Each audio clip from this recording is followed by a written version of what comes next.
Bonsoir. Merci d'être présente sur Monaco Info pour nous parler du rôle de père dans l'éducation des enfants. Un rôle longtemps ignoré, marginalisé, voire raillé. Pourquoi? Oui, en fait, le père, c'était plutôt le représentant de la loi à l'intérieur de la famille.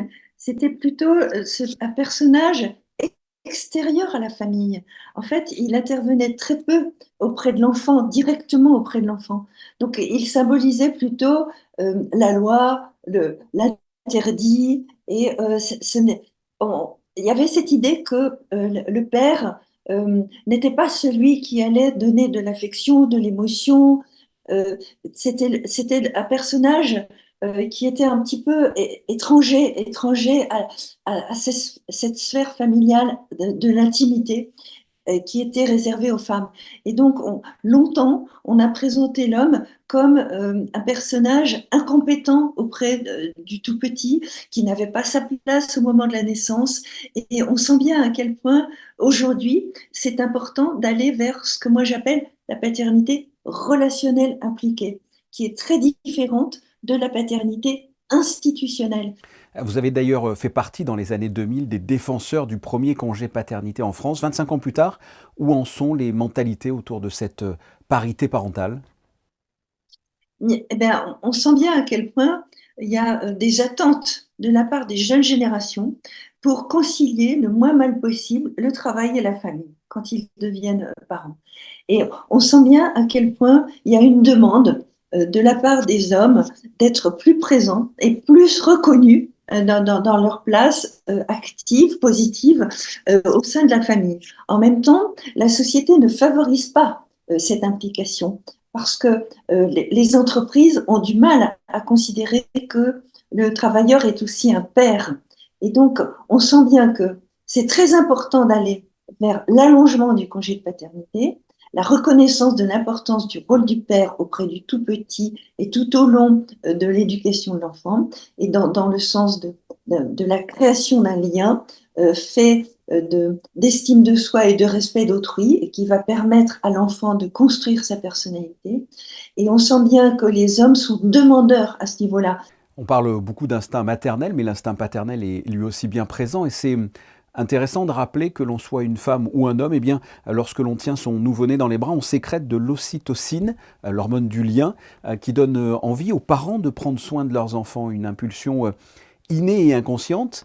Ça vient balayer comme ça l'idée que la femme serait plus amène à répondre aux besoins des enfants.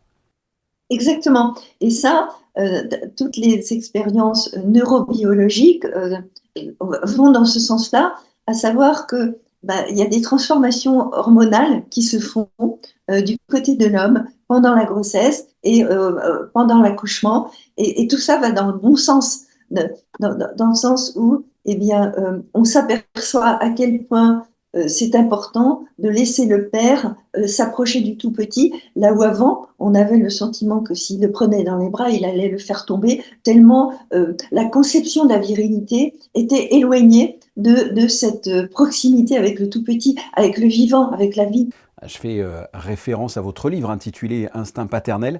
Les exemples d'instinct paternel dans la nature ne manquent pas hein, et viennent infirmer la représentation biologique qui voudrait que femelles et mâles remplissent nécessairement des fonctions très différenciées auprès de leurs enfants. Même la nature nous prouve que les deux parents ont leur rôle à jouer. Oui, c'est ça. Et c'est ça qui est vraiment passionnant de voir dans la nature à quel point, bah oui, par exemple, les pingouins empereurs, là, bah oui, ils vont couver les œufs, ils vont, bah, pendant que la femelle va aller chercher le poisson, hein, va aller pêcher. Et donc, on sent bien que là, c'est pas quelque chose de négatif pour l'homme, pour le masculin, pour la virilité, de s'occuper d'un tout petit. Non, ça fait partie de cette mise en place et de cet entretien de la vie. Et c'est ça qui est fabuleux.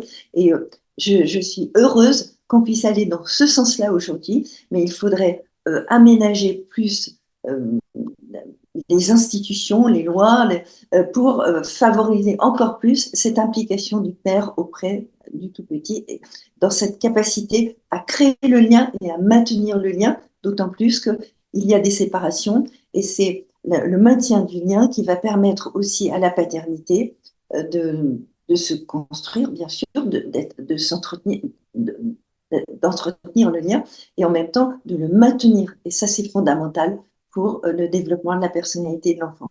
Ah, merci Christine de nous avoir parlé du rôle des pères dans notre société. Merci beaucoup.